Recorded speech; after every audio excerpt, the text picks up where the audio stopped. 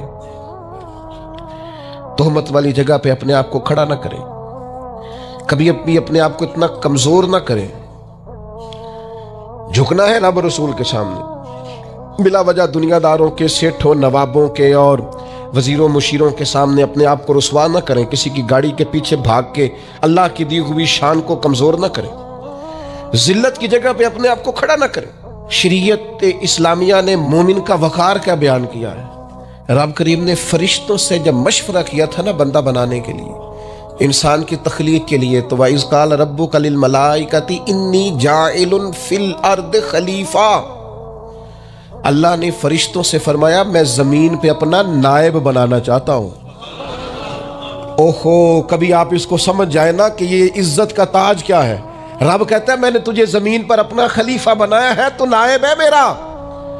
اور کتنا تو پروقار ہے اور تو کتنا طاقتور ہے انسان، تیرے اندر کتنی صلاحیتیں ہیں. سورہ احزاب میں اللہ کریم فرماتے ہیں رب نے اپنی امانت زمین و آسمان پر رکھنی چاہیے تو زمین و آسمان نے انکار کر دیا اللہ کی امانت کو اٹھانے سے. وَحَمَلَهَا الْإِنسان، اور انسان نے اس امانت کو اٹھا لیا. کہا مالک میں تیری امانت اٹھاؤں گا، میں تیرا نام لے کے گلیوں میں گھوموں گا، میں تیری توحید کے ڈنکے بجاؤں گا. حضرت انسان نے کہا میں تیرے نام کے نعرے لگاؤں گا، میں تیری عبادت کروں گا، میں تیرے لیے نکلوں گا، میں تیرے لیے خیرات کروں گا، میں تیرے رستے میں اپنی صلاحیت. وَحَمَلَهَا الْإِنسان، انسان نے امانت اٹھائی اور کہا مالک میں نکلوں گا تیرے نام کی سربلندی کے لیے، میں تیرے نام پر جہاد کروں گا. اگر جان دینی پڑی تو دعائیں مانگ مانگ کے کہوں گا مالک میں تیرے رستے میں شہید ہونا چاہتا ہوں. اللہ کی امانت کو حضرت انسان کیوں اپنے آپ کو رسوائی والی جگہ پہ کھڑا کرے، کیوں کمزور کرے. بہت پہلے کہا تھا، فقیر آدمی ہوں، جو باتیں کہتا ہوں کوشش کرتا ہوں سوچ سمجھ کے کہوں. بہت پہلے کہا تھا میں نے کہ جو اپنی برادری کو بڑا جانتا ہے اس کی زیادتی نہیں، زیادتی اس کی ہے جو اپنی برادری کو سب سے چھوٹا جانتا ہے. تو بڑا نالائق ہے، تو کہتا ہے میں چھوٹی برادری میں پیدا ہوا ہوں. تو مرضی سے پیدا ہوا ہے، یہاں تجھے تیرے رب نے پیدا کیا ہے. جو ماں تیرے، میں نے ایک دفعہ کہا کچھ دوستوں سے، کہنے لگے کدھر جا رہے ہیں، میں نے کہا اپنے والد صاحب کے مزار پہ. کہنے لگے پیر تھے، میں نے کہا نہیں. عالم تھے، میں نے کہا نہیں. کسی بہت بڑے ادارے میں کسی صدر نشین کی سیٹ پہ بیٹھتے تھے، میں نے کہا نہیں. وہ ٹریکٹر پر بیٹھ کر کھیتوں میں ہل چلاتے تھے، شام کو بھینسوں کا دودھ دھوتے تھے. وہ کسان تھے، وہ محنت کرتے تھے. پھر وہ تاجر تھے، تھوڑی سی تجارت کرتے تھے. لیکن مجھے اگر کوئی کائنات میں پوچھے گا نا خوش نصیب کتنے ہو، تو میں کہوں گا میں نے اس طرح کا باپ نہیں دیکھا جس طرح کا اپنا باپ دیکھا. اس لیے کہ میری شخصیت میں اگر کوئی نکھار ہے تو سب سے زیادہ رنگ میرے ابا جی کے بھرے ہوئے، تو میں کیسے انکار کروں. سب سے زیادہ ان کے دیے ہوئے رنگ ہیں شخصیت کے اندر، ماں باپ کے. او بھائیوں، ناز کے ساتھ زندگی گزاری جاتی ہے. کبھی اپنے آپ کو رسوائی والی جگہ پہ کھڑا نہ کریں، کبھی اپنے آپ کو کمزور نہ کریں. مضبوط رہیں، طاقتور رہیں. اور تیسری بات، ایک تو اپنے نفس کو پہچاننا ہے، دوسرا اپنی عزت کرنی ہے. کس کی عزت کرنی ہے؟ اپنی عزت کرنی. تکبر نہیں کرنا، اپنی عزت کرنی ہے. عربی کے کسی شاعر نے کہا تھا جو اپنی عزت نہیں نہ کرتا اس کی عزت بھی کوئی نہیں کرتا. اب وہ آپ نے ایک عام محاورہ سنا ہوگا، اپنی عزت بندے کے اپنے ہاتھ میں ہوتی ہے. اس کا معنی کیا ہے؟ آپ کبھی بھی کوئی ایسا کام نہ کریں جس سے آپ کی ذلت ہو. آپ اپنی عزت کریں، آپ اپنی تکریم کریں، آپ اپنے وقار کو بلند رکھیں. آپ کبھی بھی اپنے لہجے کو، معیار کو کمزور نہ ہونے دیں. آپ فکری توانائی کا ہمیشہ مظاہرہ کریں، طاقتور رہیں، کمزور نہ پڑیں کبھی بھی. اور تیسرا یہ ہے کہ اپنے نفس کی تربیت کریں. جس طرح انسان اپنے وجود کی نشو و نما کرتا ہے نا، وہ کہتا ہے یہ کھاؤں گا تو طاقت ہوگی، یہ کھاؤں گا تو بیمار ہوں گا، یہ کھاؤں گا تو میں فریش رہوں گا، یہ کھانے سے میری طبیعت میں درد ہوگی. اسی طرح وہ اپنی تربیت کرے، اپنی نشو و نما کرے، اپنی روحانی تربیت پر توجہ دے. وہ دیکھے یہ کام کرنے سے میری طبیعت گناہ کی طرف مائل ہوتی ہے، اس بری صحبت میں بیٹھنے سے میرے اندر بعض بری چیزیں آتی ہیں، اس کے پاس بیٹھنے سے سوچے میری گدلی میلی کچیلی ہوتی، اور اس شخص کی صحبت جو ہے وہ مجھے تازہ کرتی ہے، اللہ کے قریب کرتی. تربیت نفس پر توجہ دیں، اپنی باطنی کیفیات کو ملاحظہ کریں. اپنی تربیت سب سے زیادہ انسان خود کر سکتا ہے. بل الانسان علی نفسہ بصیرہ، انسان خود اپنے اوپر گواہ ہے. وہ خود محسوس کرے کہ کہاں کہاں میرے اندر غلطیاں ہیں، کہاں کہاں میرے اندر کمزوریاں ہیں. وہ ان ساری چیزوں پر متوجہ رہے.